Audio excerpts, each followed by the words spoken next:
Good afternoon, ladies and gentlemen. On behalf of the Kwabena Nketia Center for Africana Studies, it's my privilege and pleasure to welcome you all to today's event. We are gathered here for an insightful session on the power of West African influence on STEM globally, a topic that highlights the remarkable contributions of West African heritage to the advancement of science, technology, engineering, and mathematics on a global scale. This session promises to be not only enlightening but also inspiring. It is a unique opportunity to explore how cultural heritage and innovation intersect to create meaningful impact in the world of STEM. I encourage all of you to engage actively, share your thoughts, and take away valuable insights from this experience. Once again, you are welcome to this center. Thank you.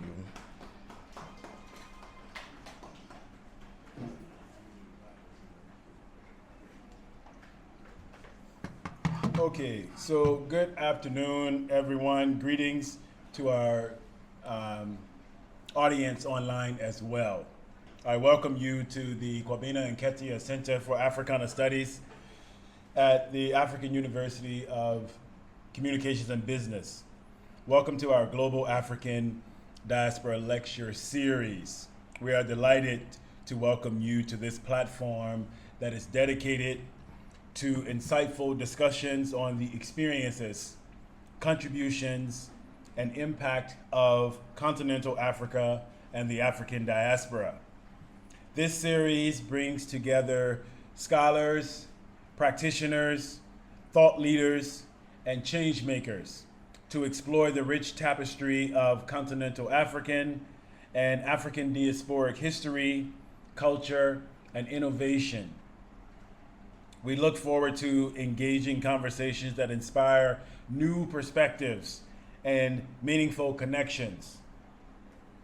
The Kwabena Nketia Center for Africana Studies is committed to becoming a leading center for Pan-African scholarship and collaboration, bringing together scholars, practitioners, and thinkers from the African world to conduct research and to deliberate on issues affecting the welfare and destiny of African people, and to disseminate their findings as widely as possible.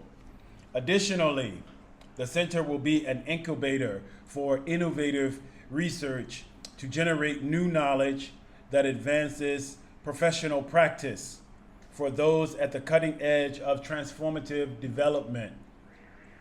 The center contributes significantly to the university's mission of, quote, preparing lifelong learners to become innovative problem solvers and ethical leaders in the fields of communication, business, and related areas through excellence in interdisciplinary teaching, research, and collaboration at the local, regional, and global levels using a Pan-African framework, unquote.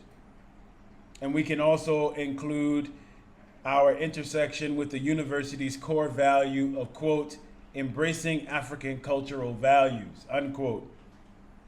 This university is not merely a university in Africa with an African label. It is an African university with an ethos and the explicit intent to produce graduates who fully understand and appreciate, as well as unapologetically manifest their Africanness, their Blackness, in all spheres of their lives. The need to provide an education at the tertiary level that enhances the self-awareness of students as Africans led to the establishment of this center in 2009 as the Center for Africana Studies. The Kwabena Nketia Center for Africana Studies was officially launched on the 22nd of June of 2015 as an interdisciplinary institution dedicated to the creation and advancement of knowledge about the peoples and cultures of Africa and the African diaspora through scholarly research, teaching, and publication aimed at the regeneration of Black people and societies. Once again, I welcome you to the Nketia Center for Africana Studies. Thank you very much.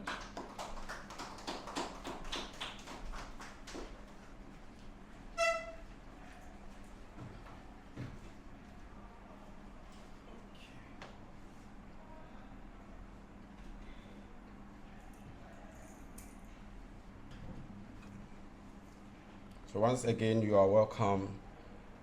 My name is Boite Jonah, and I am going to be the MC for today.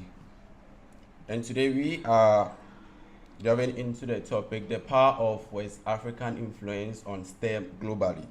And our speaker for today's discussion is Erika Watson Asamoah.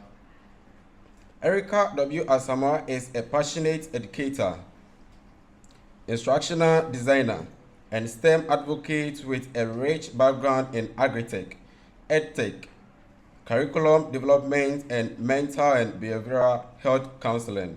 With over a decade of experience across higher education, corporate training, K-12 learning environments, and mental health counseling, she specializes in designing innovative, inclusive, and outcome-driven learning experiences. As the founder of Ujamaa Educational Technologies, Inc., Erika is dedicated to empowering youth and young adults through transformative education and creative training content.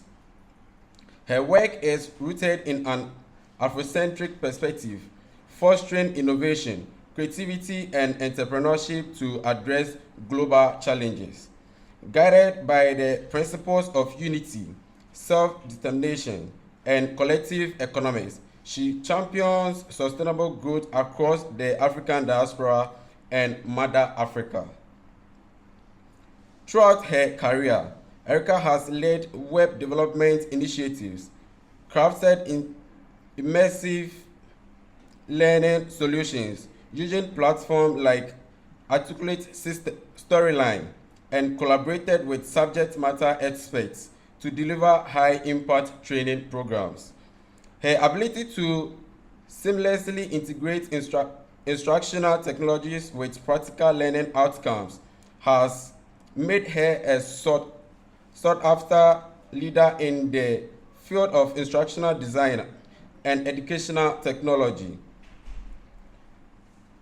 Erika holds a Master of Science in Instructional Design and Technology from the University of Tampa and a bachelor's degree in African American and African Studies from the Ohio State University.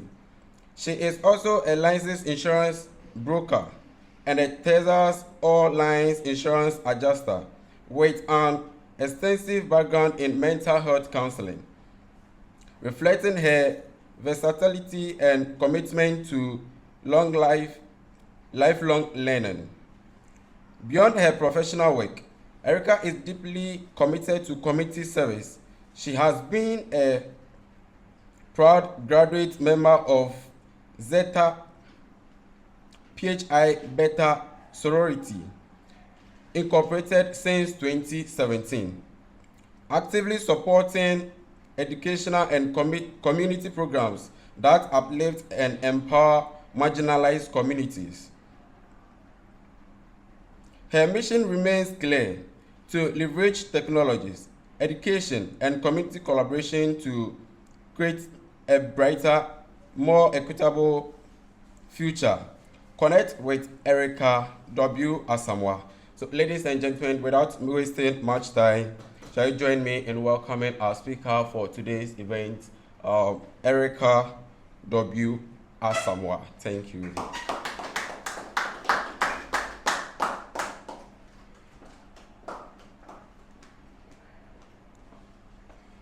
Thank you.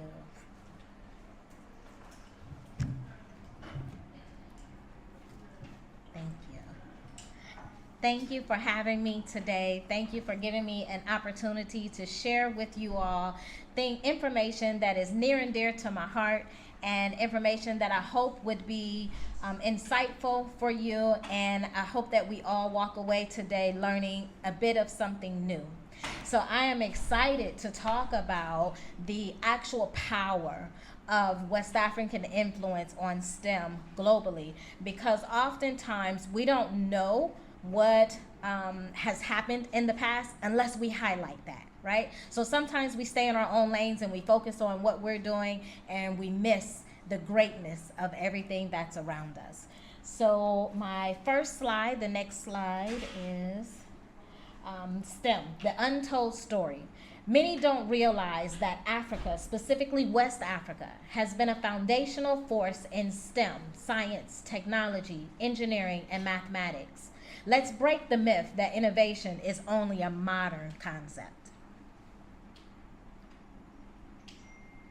When you think of STEM globally, what comes to mind? Do you think Silicon Valley and the great tech hubs of Europe?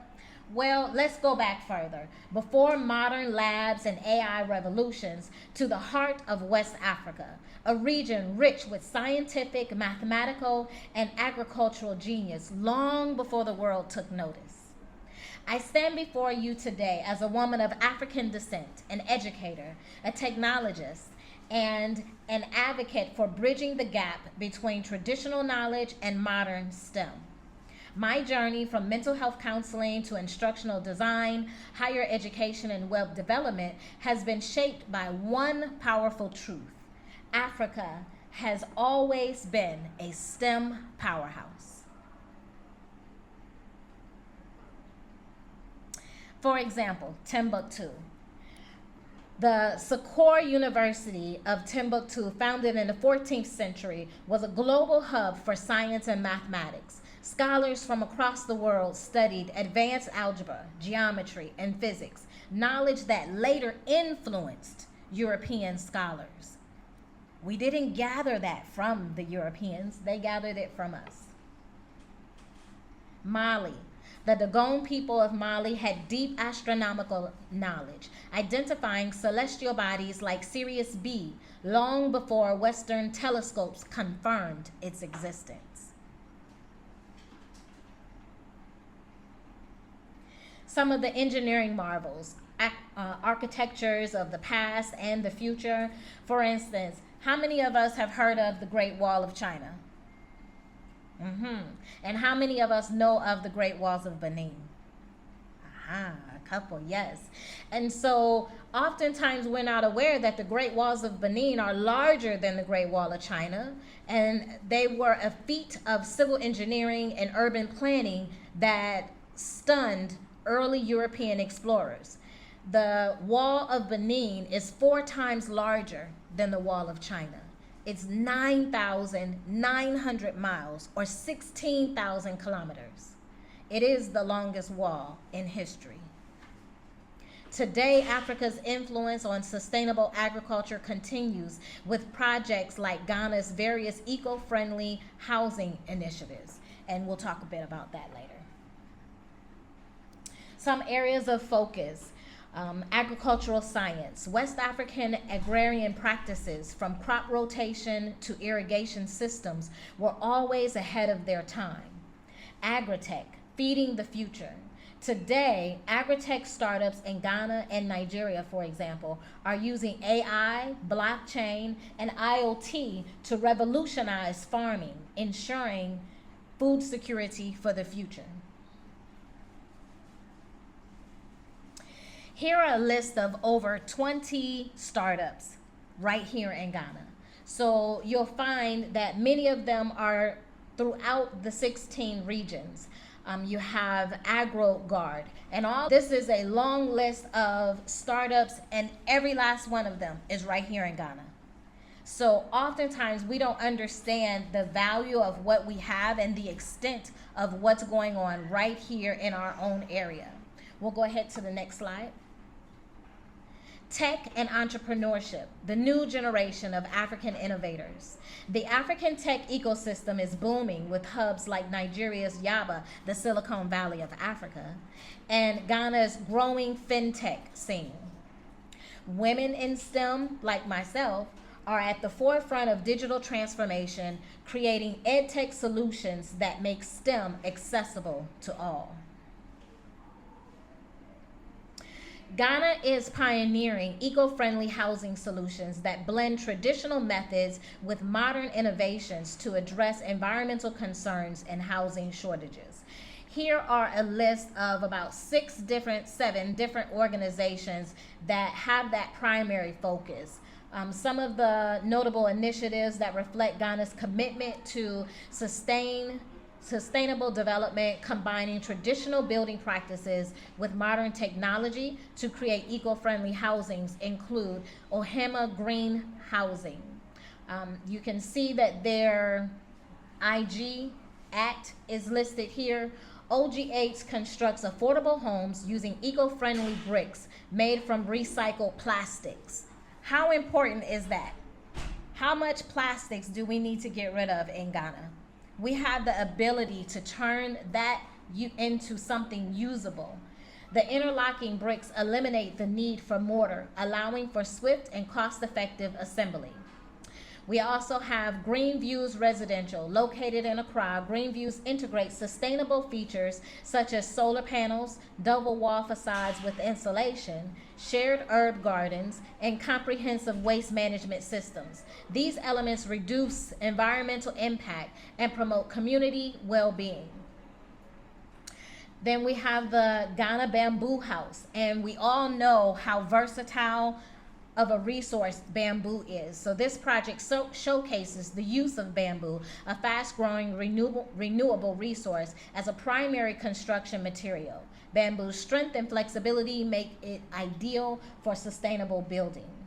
We also have the Lahagu Housing Project, developed by a Fred Group. This project features 100 two-bedroom homes with significant improvements in energy and water efficiency. Utilizing compressed earth blocks and natural ventilation, the design emphasizes sustainability and affordability.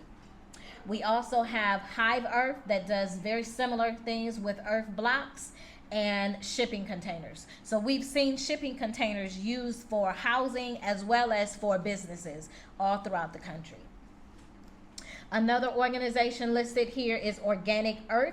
And here we have access to the link tree, the website, and the Instagram. Organic Earth Homes and Lifestyles builds natural homes using earth, sand, and water. And they can build your off-grid living in Ghana, West Africa. As we are closing out the month of Women's History Month, I wanted to focus, and West Africa women have been instrumental in advancing STEM and agri-tech, contributing significantly to sustainable development and technology innovations within the region. Mariama Sonko is an agroecology advocate in Senegal. She leads the, translated, We Are the Solution. I'm not even going to try to butcher that. We Are the Solution, a movement comprising 115,000 rural women across West Africa. This initiative focuses on restoring ancestral agricultural practices and promoting agroecology to enhance food security and environmental sustainability. Sonko's work empowers women farmers by providing training in sustainable farming techniques, challenging traditional gender roles, and fostering community resilience. On the next slide, we continue with a showcase of closing out Women's History Month with the West African Regional Center for Excellence on Improving Adaptation to Drought, CERAS. That's a mouthful.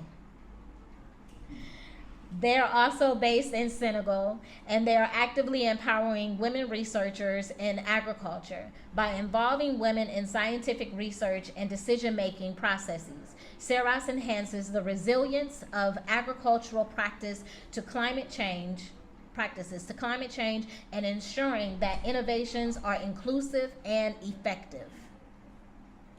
Initiatives encouraging girls in STEM. So we have many organizations. I've chosen to highlight just a few. So we have organizations like Power Africa, Emerging Ladies Academy, and Academic City University right here in Ghana. They are inspiring Ghanaian and West African girls to pursue STEM careers. Women farmers adapting agroecological innovations in West Africa. Women farmers are leading the adaptation of agroecological practices such as agroforestry and sustainable water management. These methods improve soil health, increase biodiversity, and enhance climate resilience, showcasing women's pivotal role in advancing agricultural technology and sustainability. Further, in addressing the gender gap in STEM education, despite the challenges, efforts are underway to increase women's participation in STEM across the continent. Initiatives focus on providing quality education, mentorship, and resources to women and girls, aiming to overcome cultural biases and systemic barriers, thereby enriching the scientific community with diverse perspectives. My mission, digital empowerment for the African diaspora. Next slide. AUET, Agritech Ujamaa Educational Technologies. Working through the Tall Center at 40 Acres and Family in Accra, Ghana, AUET has been able to inspire youth in the community learning about and participating in growing a community garden and discovering ways to use technology to assist in agricultural development for sustainability as well as eco-friendly ideas for growth. 40 Acres and Family is a nonprofit or NGO that grows snails, mushrooms, and other natural food products and serves as a training activity and learning center. So this past Saturday, we had a member come out into the community and show the children how to create this recycling waste basket out of wood, string, and plastic bottles. So the children had a fabulous time. They also engaged in planting flowers, painting a mural on the wall, and also planting tomatoes and some okra. So they had a fabulous time doing that this past weekend. Through Ujamaa Educational Technologies, I am committed to ensuring that young minds, especially young women and children, see themselves as a part of this rich legacy. By integrating STEM education with an Afrocentric perspective, we are not only just teaching technology, we are reclaiming the narrative, restoring pride, and building global innovators. Imagine a future where West Africa is not just a participant in STEM, but a global leader. That future is not distant. It is being built now, and we are the architects. The call to action, this is a movement, not just a moment. Think Burkina Faso. To educators, teach STEM with cultural relevance. To the entrepreneurs, invest in Africa's tech ecosystems. We've shown at least 20 to 30 different organizations that you can pour into. And to the youth, innovate boldly. Your ancestors are pioneers. We are the future. The world may just be catching up to Africa's brilliance, but we have always been here, innovating, leading, and transforming. West Africa's influence on STEM is not just history, it is the future, and that future is ours to shape. Thank you. Thank you very much. Thank you very much. So we're going to have a conversation based on the rich material that you have shared with us.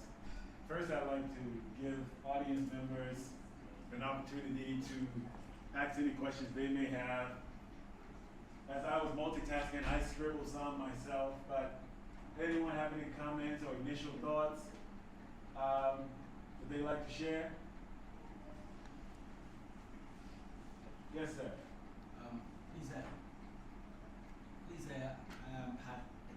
Maybe it escaped me, or I wasn't paying attention. I didn't see the meaning of STEM. Ah, great question. So yes, STEM, if we go back to the second screen, STEM is science, technology, engineering, and mathematics. So it's a acronym that has become a local buzzword recently. But as we know, everything initiated in Africa. And so we have science features here, everything from medication to biology and all aspects of science, every aspect of technology. Again, we can refer to even things going on in Burkina Faso right now. There are so many technological advances that are right here on the continent, but we don't know because we haven't talked about it. And we haven't made that known to everyone. So this is an opportunity for us to start researching those things and start figuring out what are some things that we can do to grow our country, right? I'm a Ghanaian too. So what can we do to advance Ghana? What can we utilize resources that are already here? So over in the US, we have a saying that says, don't recreate the wheel. Right? So you don't have to start from scratch and create something brand new all the time. Sometimes you already go with a great idea and you just develop it to meet your needs. You design it so that it is going to be specific to what your needs are here in this country. Engineering and mathematical studies, so mathematics. Very good question. Thank you Thank very you. much. Other questions, concerns? It's a conversation, so things that came to mind that you like further elaboration upon, please. Something I wanted for that the astrology, when you get to money, do you read it as My question is, are there any resources that the engineering community of the U.S. could access to bring cultural relevance to STEM? Yes, can you mute your mic? We'll return to you to give an opportunity to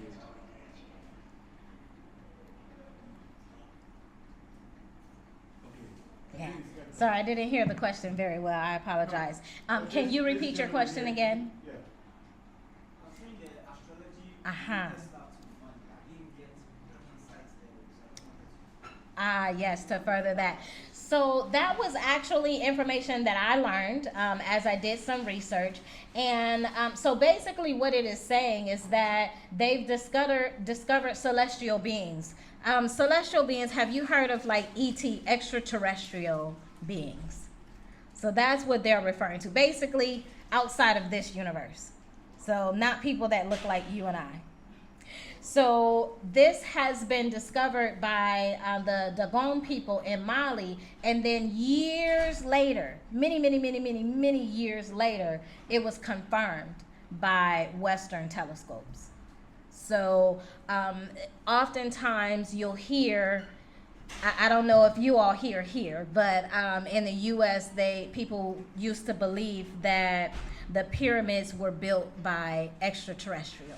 Right? There's no way that an African could have had that much wisdom and knowledge and understanding to build something as magnificent as the pyramids. So they've often, wanted to say that there's insights from extraterrestrials, but a long time before Western telescopes even were able to look that far to see any type of confirmation, this was information that was already shared within Mali.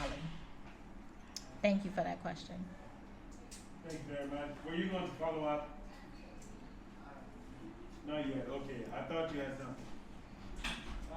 Any other questions, concerns? I have some too, but I always like to wait As many times you asked the question that I wanted to ask you. Yes, and there was a question that was asked online. I don't know if they typed it in. Yes, here it is. This is from Larry Swoop. Okay. He asks, what resources are available for a U.S. educator to bring cultural relevance to STEM topics? Ah, that's a fabulous question. Thank you, my nephew. One of the things that we can do is to utilize e-learning resources. So I create e-learning content, and also we've had a list of other programs. If we could go back, let's see, it was the list, I'm not sure which page. I will, one more, it was this one. So here we have some organizations that actually work in the educational systems. So we have Emerging Ladies Academy, which their website is listed here on the screen. And then we also have locally here in Ghana, the Academic City University. But the question asked specifically what resources are available in the U.S. We have tons of resources available, and I can share some of that online. I will follow up with the person that asked that question and send some direct resources as well. My company was in the U.S., Ujamaa Educational Technologies. And so I have found, I think you all would understand this being a business school, right? I had to redevelop my idea for my company coming here because we have a rich variety of STEM education available. Right? So I wanted to make sure that I brought in a different aspect. So my company here is AUET, Agritech. We added Agritech to the Ujamaa Educational Technologies. So in the US, we have tons of e-learning resources and lots of information to encourage educational practices. We have homeschooling initiatives, lots of information available to make sure that the curriculum are coming from an Afrocentric standpoint. It's very important that when we are looking at our studies, we are looking at information that comes from us. We see people within our textbooks and within our study material that reflect us, that reflect the richness in our people. So we have tons of resources available in the US, and I am looking to bridge the Agritech into the Ghanaian environment as well. So thank you for that question. Excellent question. Yes, we have two, so in the back and then Closing the gender gap is unfair.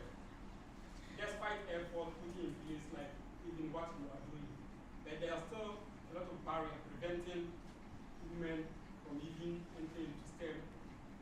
So what policies do you think we should put in place so that it will help more women join the STEM program? That's a great question. The question basically asks, what are some policies that maybe we can put into place to help bridge the gender gap in STEM? So I love that question. I don't have any policies off the top of my head, but I will say that I think the first step is utilizing resources from our vice president. We have a woman as vice president. We have made history, and I think that that is a fabulous first step. I think that that is a fabulous starting place. So I am looking for initiatives that give us an opportunity to work with her and to find out different ways that she can be supportive of these organizations and these programs. Excellent. Jonah, you had your hand. You are rethinking your question now. Okay. Additional question, conversation. Anyone? Okay, so I'll ask one of the questions I wrote. If I don't get through all of them, then I'll follow up with you offline. And you've addressed some of these issues already, so it would be asking you to elaborate a little bit more. I'm thinking, how can we use the power of Africana studies to encourage more youth to engage in STEM areas?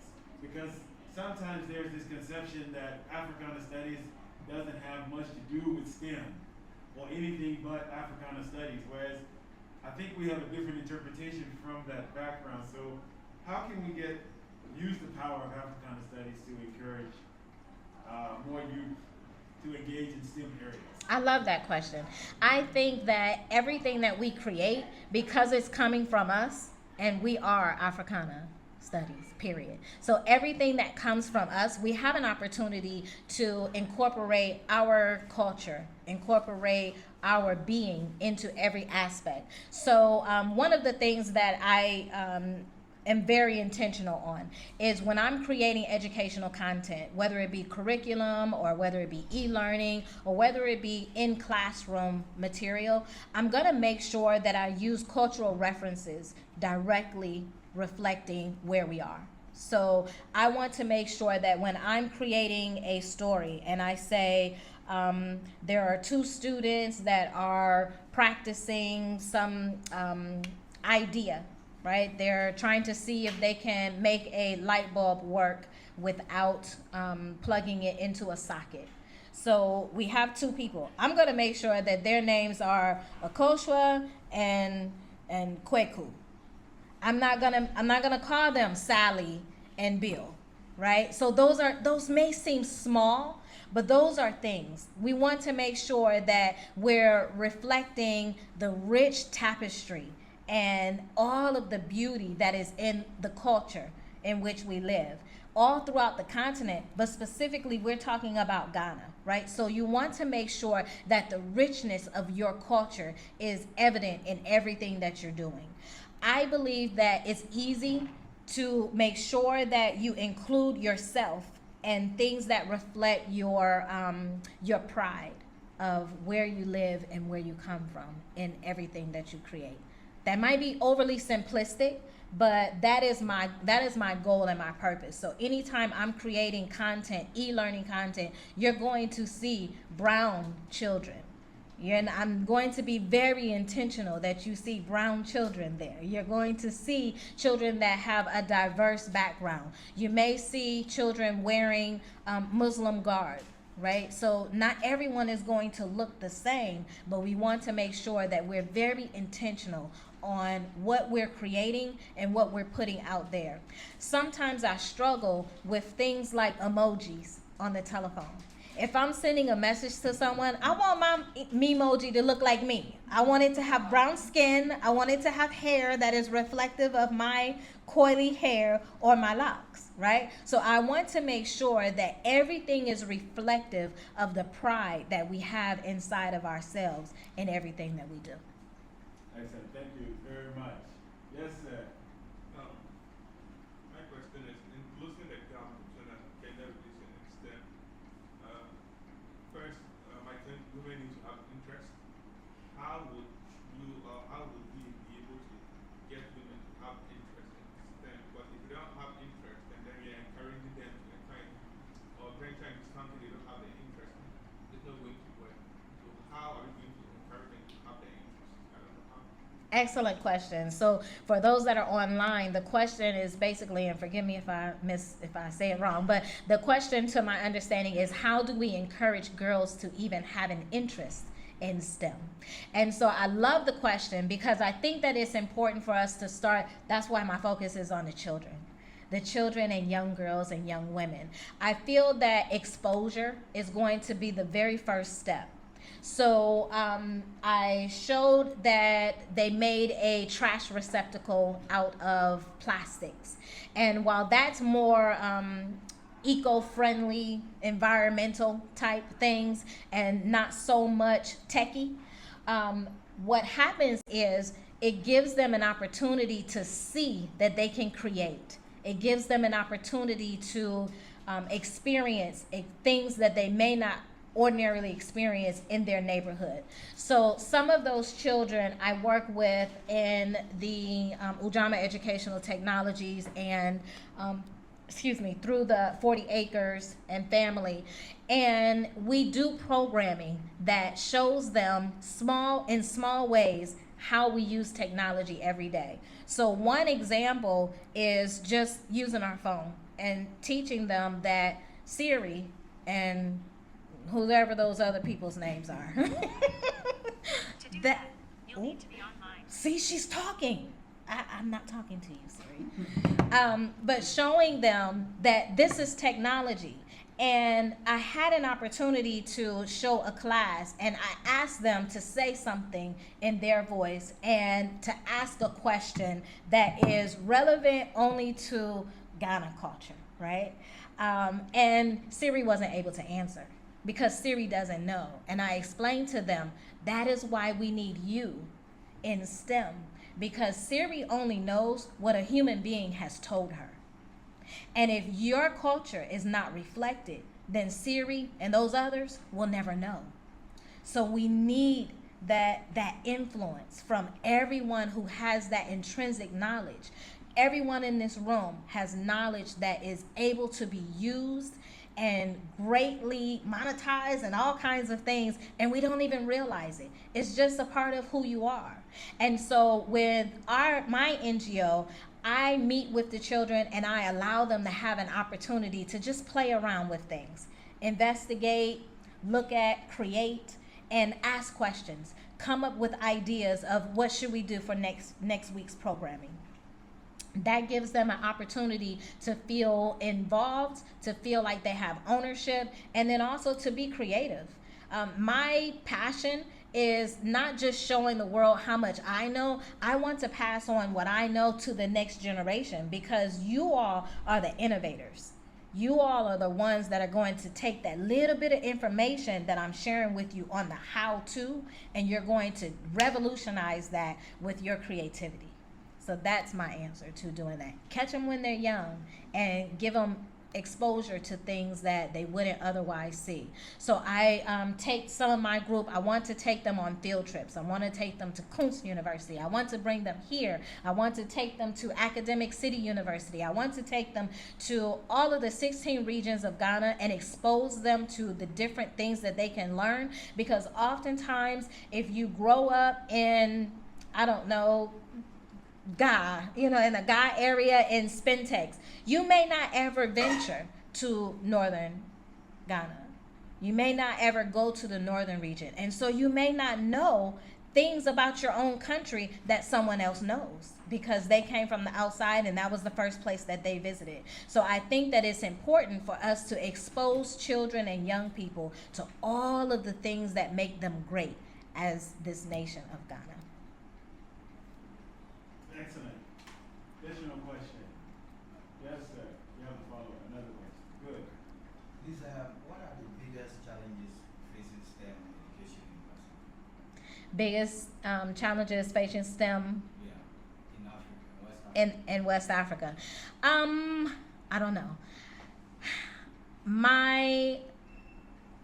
For me, I think one of the biggest challenges we've already kind of touched on is women in STEM. And just the fact that kind of culturally, it may be a male-dominated industry, male-dominated. And so you have to find your way. You have to find your footing, find something that is interesting. Another challenge in STEM, I would say, is having access to the tools that you need. So for instance, if I could have a tablet for every single one of these children that's on this image, that would be fabulous. We would be able to do so many things. We wouldn't have to leave our area in order to explore other parts of the world.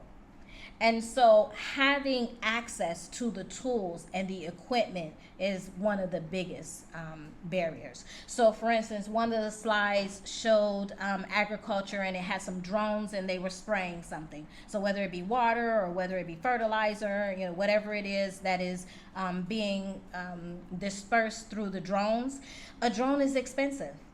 So not everyone is going to have access to that. If you already have a large farm, then some of your proceeds can be used to purchase the equipment that you need, but the equipment is very, very expensive. So that is one of the barriers as well. Excellent. Yes, ma'am. So, equipment, as is mentioned, we have so many recycles, which is the copper, for instance, and every single thing is here. We have it all. But what's the technological process into it. What's the technological process? Into that. Mhm. Into creating this drones, this, Uh-huh. all this computers, Yes. all that. Yeah. That's where it's confusing a bit. Mm-hmm. Where's the barrier? Because we can do it. Yes, yes, you're right. We can do it. We can do all of that. We can create all of that. We have children creating cars. Yes, exactly. And so I think that some of the difficulty is sometimes it depends on where you're being educated. So if a child is growing up in an area where they're barely able to have textbooks and to learn the basics, and they may not go beyond level 8, then that's going to be a hindrance to them being able to advance on to learn how to tinker with the technology, right? So sometimes it's access. Sometimes it's access to people who know how to tell you what to do. So you know that we have resources, but the next person over here doesn't know where to find the resources. And so it's just a matter of connecting and making sure that we're aware of what resources are available and how to utilize them. And then how to get those resources to the areas that need them the most. So we can be, very comfortable in our environment, but if we never leave this campus, then we have no idea what the needs are outside of this campus. So it's an issue of connecting the resources to the people that need it the most, I think. STEM, as it was instituted with Asamoah movement, they're doing well. But I was expecting, we didn't find it, let's say it's involved really within this 5 years. I was expecting they come out like, these kids, they're able to create an airplane, a vehicle that is Ghanaian, which is meant for the schools. Mm-hmm. They've done a lot. Mm-hmm. When you look, he has a Saturday program on STEM, on GBC. Mm-hmm. They're doing well. Mm-hmm. The children are very creative. Mm-hmm. Very much so. And the minister is also exposed outside. Mm-hmm. What's wrong? Yeah, I think you bring up a great point. We can have resources, we can have value within our country, but if no one knows that it exists and we're not publicizing ourselves, then it just goes to waste. It was something great and it sits over there in a corner. It's not doing what it's intended to do. Maybe that air conditioner was built by children, but if it just sits there and no one ever turns it on because we don't know what it does or we don't know the value of it, then we've just wasted all of that creativity and ingenuity. So yeah, I do think that we need to take a look at our governments. One of the things that I mentioned was Burkina Faso, and forgive me, I know that we are not Burkina Faso, right? No, but they're coming up. Yes, they are doing some fabulous things. And if we could possibly get our administration to decide that those are important objectives for us as a country as well. We have the resources in-house. We don't need to borrow from other outside entities, the West or anywhere else. We have resources inside. We just have to utilize them properly. We have to make sure that we make policies that say, okay, we are not going to use X, Y, and Z. We're only going to use in-house. We're going to make sure that every family has the ability to grow their own food. One of the examples is, and forgive me, but this is my opinion, sometimes we build a compound and we concrete the land. So it's concrete. Tiles. But if we pull that up, we have the ability to grow our own food. You can grow your own food within your compound, and you're not required to go and pay high prices for things that are imported. We won't have to necessarily worry about importing onions from a neighboring country. we have the ability to do some of these things ourselves. And what Agritech is doing is teaching you how to use technology to make your agricultural ventures stronger, to make them better.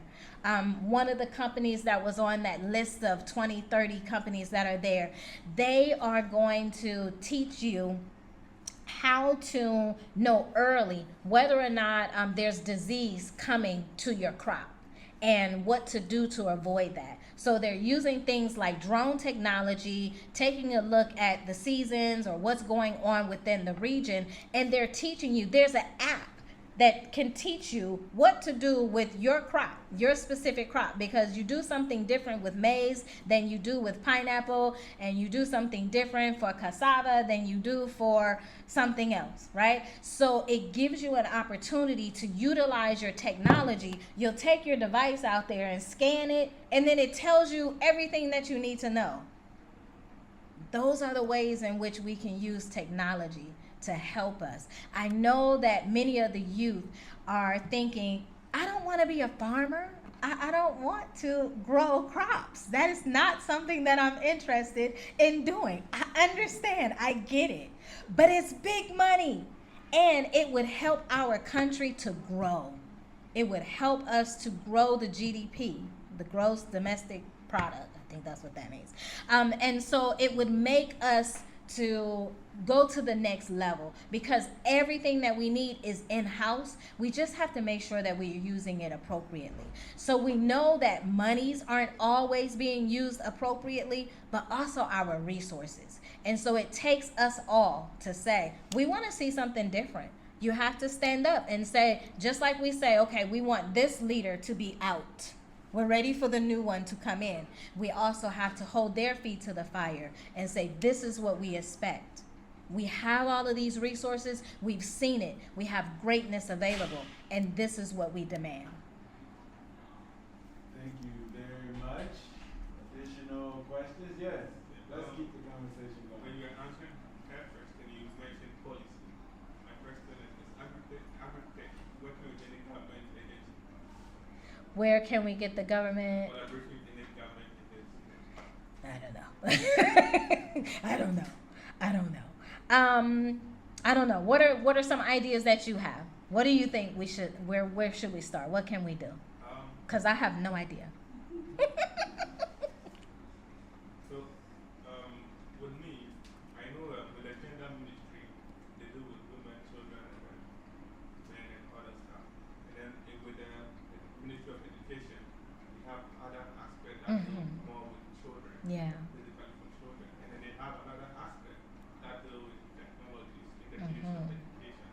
So I think when you have a collaboration with both ministries, you'll be able to pull out the numbers to be able to teach these kids, and then have more women empowered in the STEM that you're talking about. See, that's a fabulous idea. And that's why we need you all to lead the road, right? Some of the things, I love what you're saying. You're basically saying we have a minister of education, we have a ministry of technology, and so if we get them both at the table together, then they can talk about a collaboration and talk about how we can utilize all of our resources and collaborate together. So yes, absolutely. That is one great answer. Yes. And so what you said was actually a very good idea, but then in some ways too, it's not just about like numbers, because if it's about numbers, I'm sure you could go out and go find the people who are interested, but it's about funding as well. Like, Yes. Yes, the money, the funding is a key part of it. And so if we have an administration that says, all right, we're coming to a 24-hour economy, and within that 24-hour economy, we're going to focus on X, Y, and Z. One of those being we're going to focus on technology, and we're going to focus on our children, and in ensuring that they have the skills and the knowledge so that when they're done with their schooling, they don't have to look for a job, but they can be entrepreneurs. Those are the things that we need. We need it to come from a higher level to say we are committed and dedicated to using our natural resources are funding resources into these areas. So in the U.S., we have something called lobbying. And so the lobbyists are the ones that kind of, go together and they say between this minister and that minister, this is an idea of what we want to do. And they try to convince this person, and they go over here to this person and they tell them that this is the goal, and they ask them what it is that they need in order to get on board and to agree to do those things. And so those lobbyists kind of work in between the different departments, and they try to collaborate and get everybody to agree on one thing, and then they pass that bill, right? I don't know if it works like that here. So I'm still learning to find out the lobbyists. Do they implement it after they go for? Yeah. The lobbyists? Yes. So we have to figure out. After that, they implement it. So we have to figure out how to get it implemented, and then how to follow through. So oftentimes, we'll see something beautiful built here, but then 2 years later, it has not been kept up, and it's just going by the wayside. And so the same thing is true with a great idea. We have to make sure that once it's implemented, then it's followed through, and we're keeping track of where that's going. But I think we're moving in the right direction. Yes, sir. Yeah, I had a follow-up on the resources. And then my second question, you touched a little bit on it. The follow-up on the resources, how can young people prepare themselves for careers in STEM, even with limited resources? And then the other one has to do with how can STEM education help young people create job opportunities instead of waiting for employment? Excellent questions. So the first question, how can children be involved in STEM with limited resources? So one of the things that they can do is start small, right? So we have a saying that says, how do you eat an elephant? One bite at a time. So small steps, taking small steps. One of the things that we can do is take something that they're interested in. So oftentimes a small child, they want your phone. Right? They want to play with your phone. They're looking for something. So whatever it is that they're looking for, whether they're going on YouTube and looking for a video, if they're playing a game on their phone, one of the tools that we use within instructional design is to use something called gamification. And so gamification is an opportunity to use a game, something that is playful, something that is active and fun, but it's teaching them something. So you use that to give them what it is that they need to know, and you start small. So it doesn't have to be anything expensive. It doesn't have to be anything extensive. You can even go online. We have Google, we have YouTube, we have ChatGPT. You can go and research what we want to teach on a small scale with not a lot of resources, and it'll give you a ton of ideas. I use it every week. So it gives you an opportunity to say, oh, okay, because what it's using is it's using information that this user, that user, everywhere around the world, all of these users have put in small information. And ChatGPT is able to gather all of that and do all of the research, and within seconds spit out all of this information. And so it saves you from reading every single book on that bookshelf to figure out one line. So I do think that it is possible. I'm sorry, remind me of the second part of your question. Yeah, the second one is help young people create jobs. How can STEM create jobs? Wow. So there are so many different ways. One of the things that you can do with STEM, so STEM is all of them. Science, a multitude of jobs that can be created. Technology, engineering, and mathematics. So because I'm in the technology realm, for technology, you can teach them how to build apps. So all of the businesses that are here in Ghana, oftentimes when you need to find something, what do you have to do? You can Google, but what are you usually doing? Are you asking someone? You ask someone, right? So it's word of mouth. So we're not really taking advantage of the ability to be able to quickly just use our device and look something up. So we have Google. So we do know to use Google. But oftentimes the best business may not even have a Google presence, right? They don't have an online presence. And so that is something that our youth can do. They can build apps.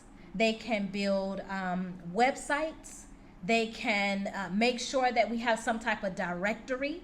So all of these resources, when I was younger, we had something that was the size of one of those big, thick books back there.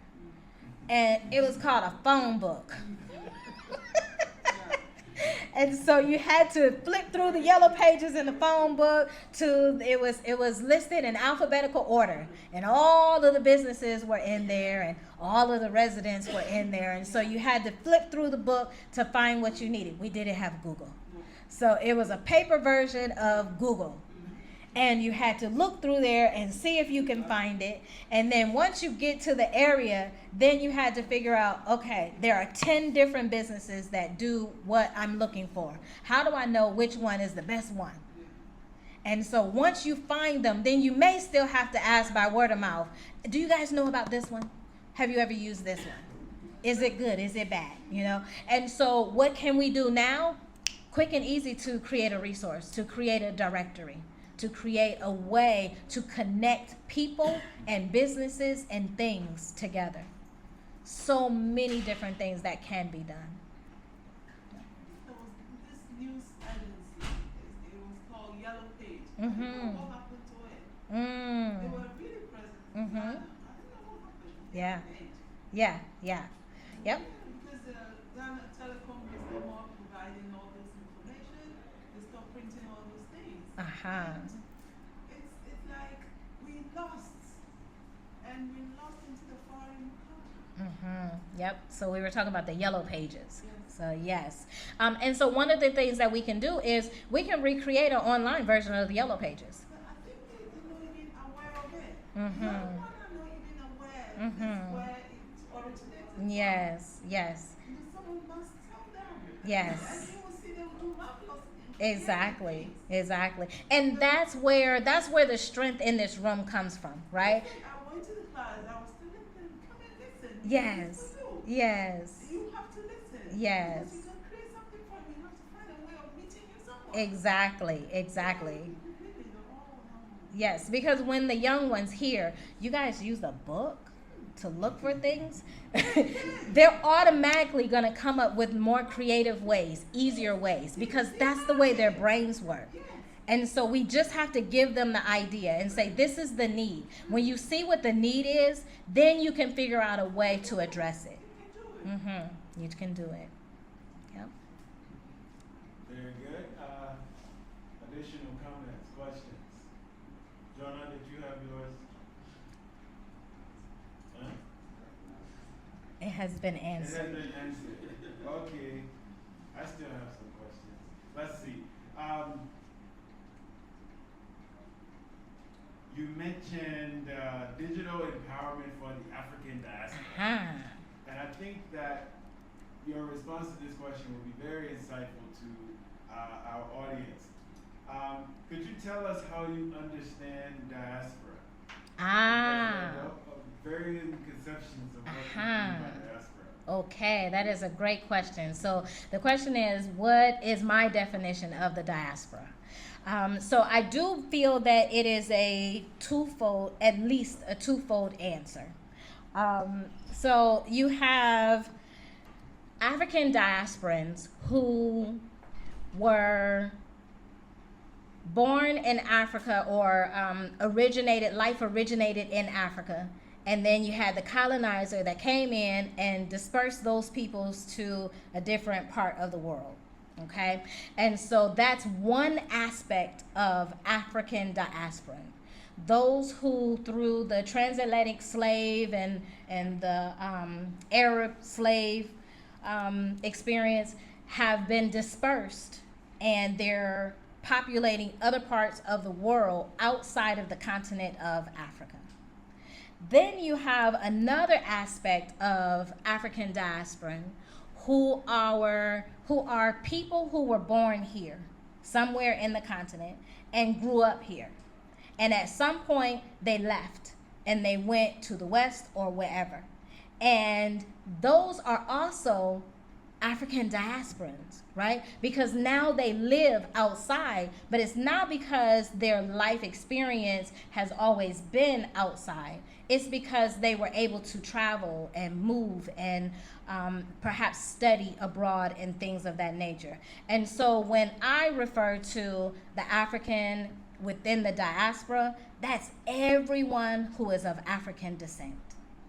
So it doesn't matter if you were born in Africa and grew up in Africa and then you moved away, or if you are within the continent still, we are still the African diaspora.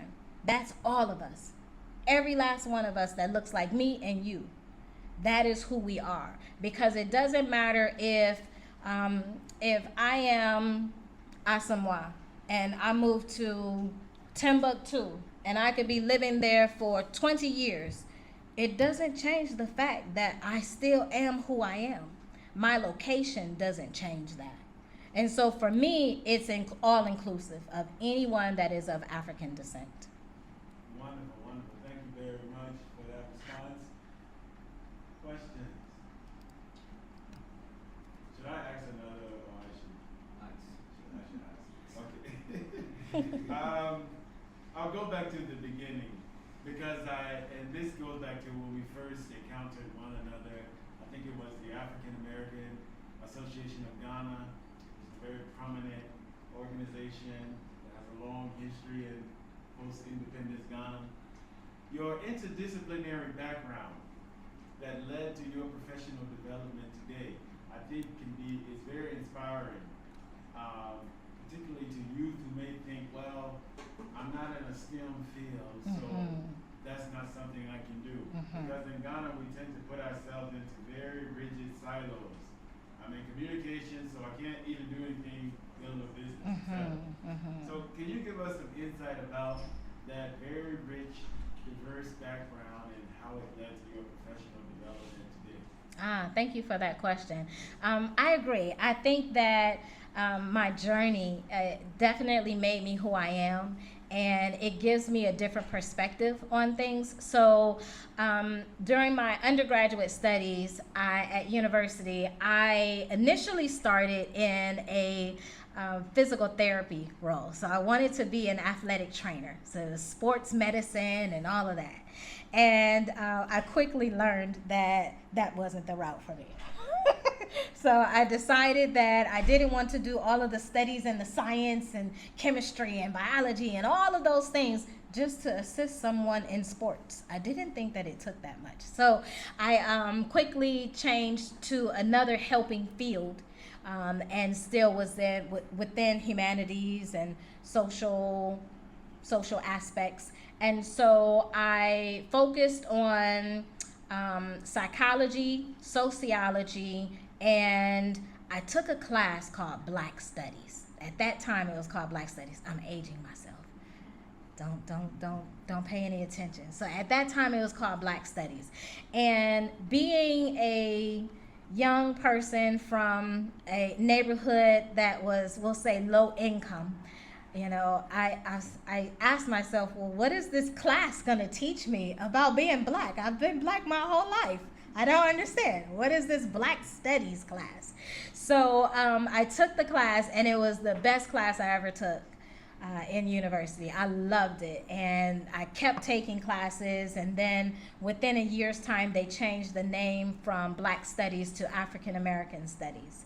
And I very quickly decided that I wanted to add that as my major. So I still wanted to do, you know, the mental health and sociology and different things like that, but I wanted to have this African and African American studies because I learned so much.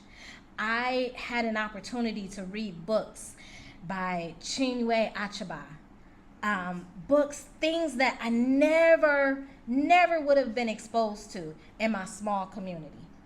Back then, over there we called it the hood. So, I never would have been exposed to these ideas that take me outside of not only my state, not only my country, but to another continent.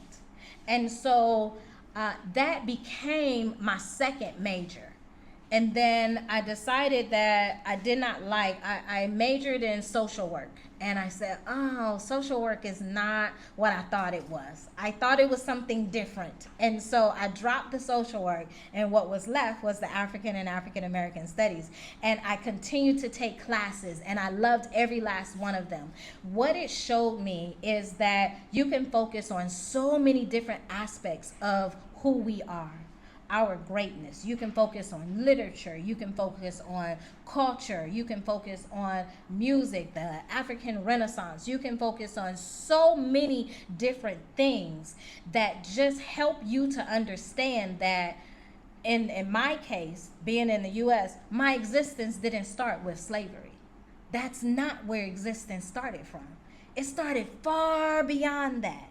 And so you all in this room maybe never had that, idea in your mind that you all started from something like slavery. No, you all know that we have a rich historical culture, very rich. But that is something that I had to learn. That is something that was exposed to me. And once I learned it, I couldn't unlearn it. I couldn't unlive that moment. And it just opened up my world to so much more. So when I decided that I was coming to Africa, I said, okay, I'm going to do my research. And I made out a list. There was about 23 different African countries on the list. And I said, okay, I have to research and see which country am I going to go to since I'm going to the continent of Africa. And I narrowed it down to 13. Then I said, okay, that's still not enough. I can't afford to go visit 13 countries. So I narrowed that down even further to the top 5 and then the top 3. And I ended up with Ghana because what I didn't realize is that influences that I learned in the early years of college, I won't say the number of the year, but it does not start with the 2. So in the early years of college, I was exposed to things that I learned in African and African American studies, right? I didn't realize that all of this was Ghanaian. I had a poster, it's about the size of this picture. I had a poster on my wall of the Adinkra symbols. And I never knew that it was Ghanaian. We said, it's African. And so if one of you would have come to visit me and you saw that on the wall, I say, it's African. And they're like, what country? Africa is a continent.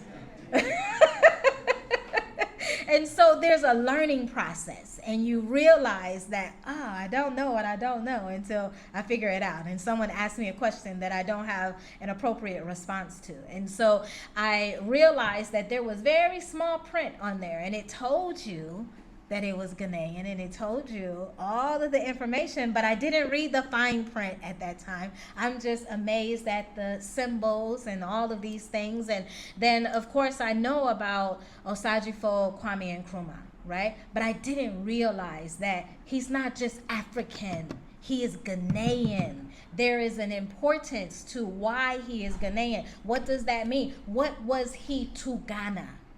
And so all of these things, I realized that, I need to go to Ghana, and Ghana is calling me. And so I was able to come. Excellent. Thank you very much for that response.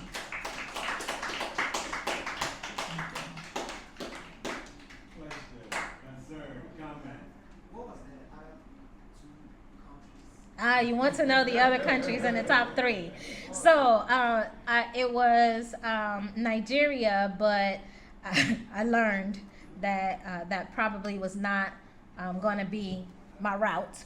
But it was not Lagos, it was Abuja. So I wanted to discover more about Abuja, Nigeria. And the third one, there were 2, but one won out. So there were 2 for the third place, and that was Gabon and the Gambia. So Gabon, because I did a DNA, I did a DNA search, and my father's lineage is in Gabon. And so I thought, well, I can either stay on my mom's side and come to Ghana, or I can look at my father's side. But I didn't want to, I was very biased, and I didn't want to go to a Francophone country. So I chose not to go to Gabon. But the Gambia was very high on the list. It was the number 3. And that has roots in, how many of you have seen or heard of a movie called Roots by Alex Haley? So that is where the main character is from. And so that meant a lot, and it looked like a wonderful place to be and to visit, and I definitely will go there, spend some time there, but it was Ghana for me. Ghana won number 1. Excellent. So we have a question from online. Okay. And we may have time for one additional question because we value the time you spent with us today. We are so grateful. This is Albie Walls. The question is, can technology help us unite as African people? For example, I have recently seen apps that translate African language. Can technology help us address our needs across the imposed boundaries that divide us? For example, Burkina Faso from Ghana, Togo from Benin, etc. That's a very intelligent question. Thank you, Mr. Walls. I appreciate that. The answer is yes. And I'm excited to say that those are the ways in which we want to use our resources, our technological resources, because if I go to Burkina Faso today, I don't know enough French to survive. But if I have Siri here, then she can help me to understand. If I have a translator on my phone, I'm able to say what I want to ask, and it can say it in either the local language, if it knows that, or in French. And so the answer is yes. Only you all can teach these devices how to understand yourselves, right? Because even though Siri might know tree, she doesn't, but she might know tree, but she's not gonna know Ewe. She's not gonna know, Fanti, right? So how will these machines learn? By you training them, by you giving that input and teaching it what information it needs to know, so that when someone from Burkina Faso comes here and they don't speak English or they don't speak your local language, they can utilize that resource because you've given that information into the device. That is one of the ways that we all can work together. So if you all remember, for the president's inauguration, President Ibrahim Traore was here.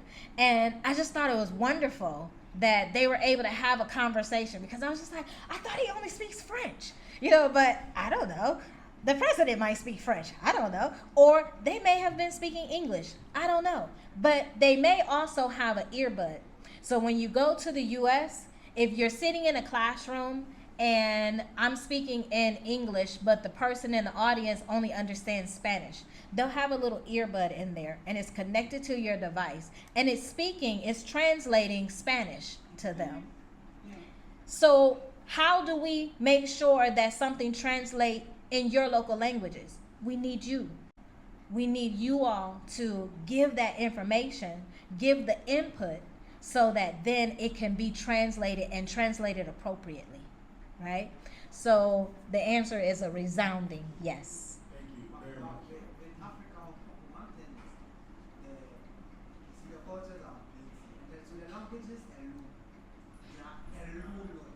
there are A lot. a lot of languages. Yes. But maybe Burkina Faso also has a lot of languages. Uh-huh. The cultural diversity there were some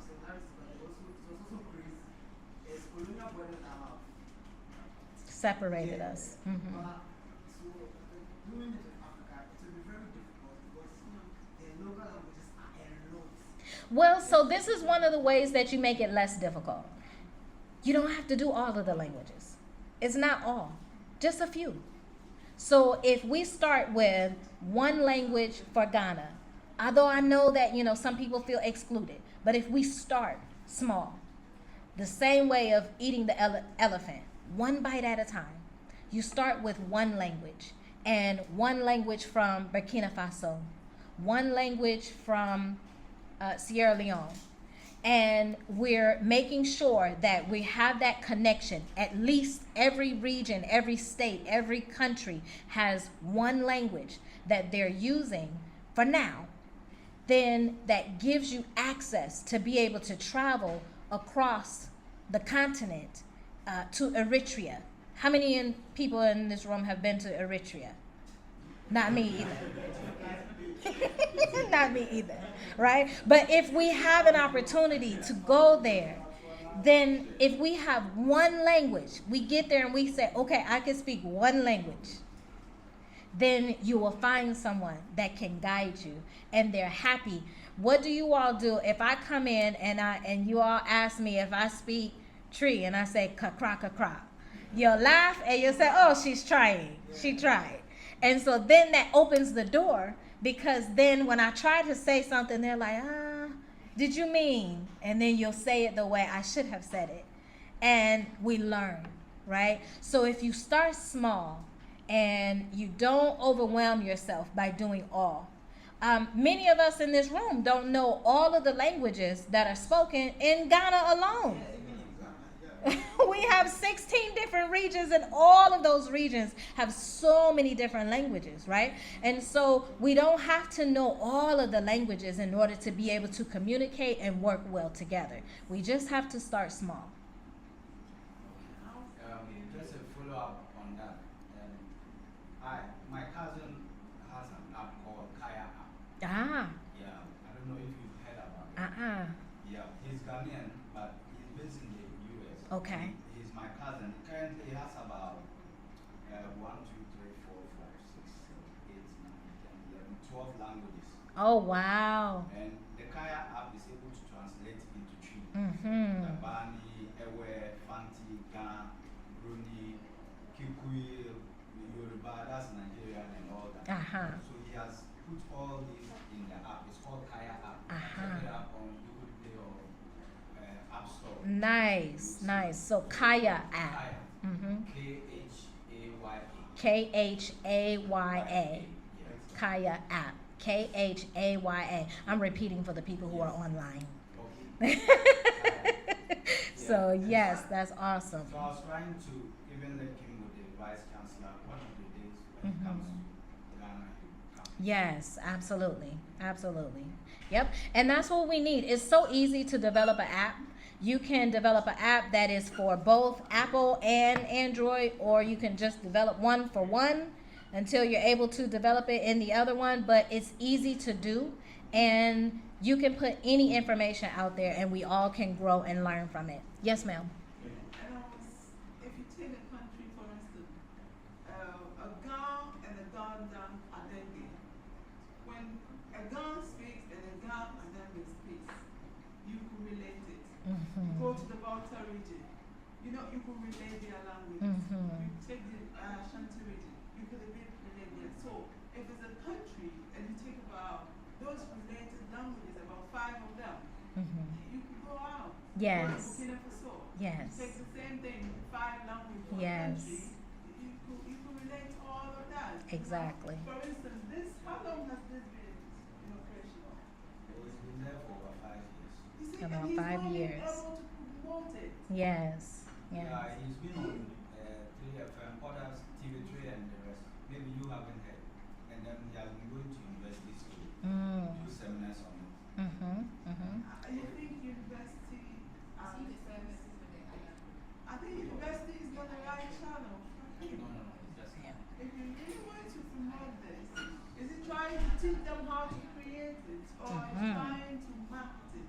Right. That's And the good thing about that is that helps you to understand how business schools can help with someone in technology, right? Because we need your skills. I don't know I may not know how to market my business unless I have a friend that's in the business school.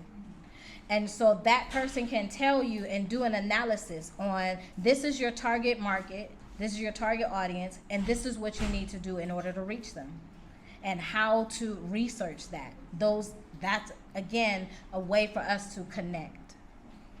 Okay, if there's any pressing issue, we'll give you less than 1 minute to ask that question. Otherwise, I think we have reached the end of our time today. I had one additional question, but I'm going to save it. I want to hear. Yes, okay, because this one is probably a bit controversial. Okay. It has to do with, That's more interesting. that's more interesting, eco-friendly housing. Okay. And we live in this context of cement building. Uh-huh. So what are some challenges you face in generating interest in eco-friendly housing among, number one, youth in Ghana? Everybody wants a big stone castle. Mm-hmm. And two, current homeowners who may eventually have to do some renovation or repairs.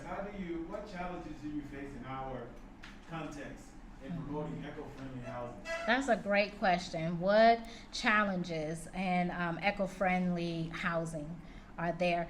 Some of the challenges are oftentimes we just want to stick with tradition, right? So we're very traditional people.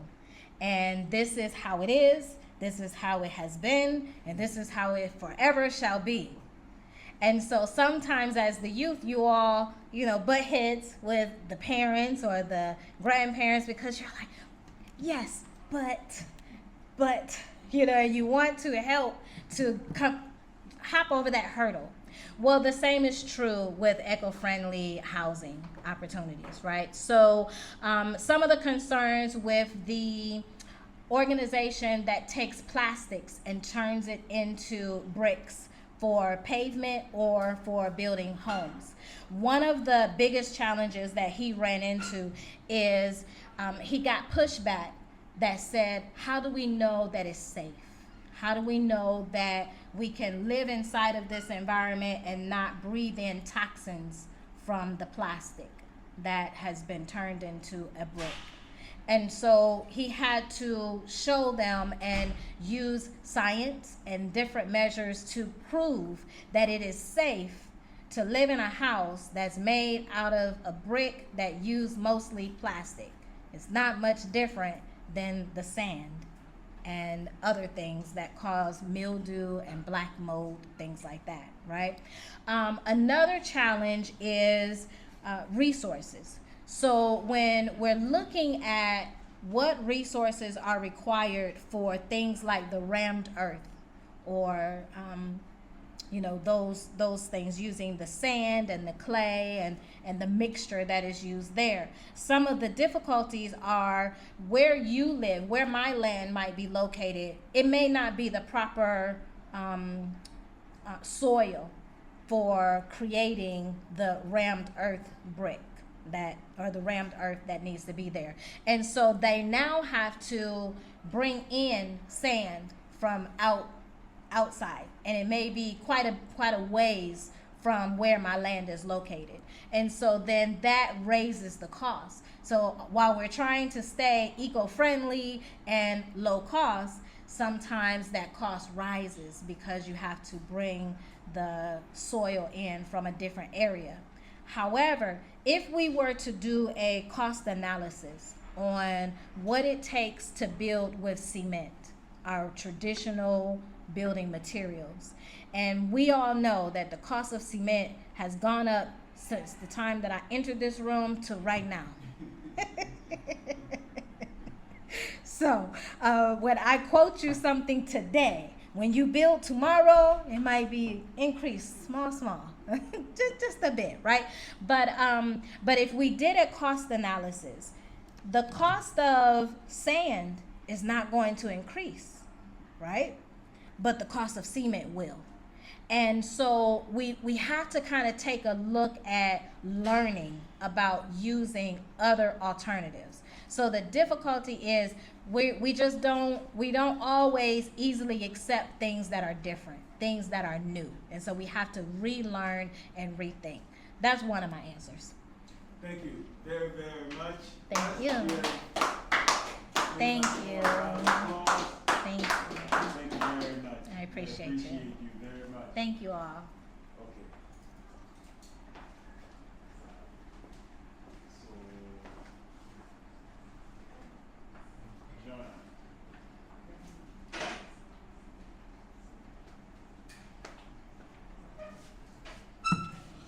All right, that's a great presentation. Can we give it out to Madam again?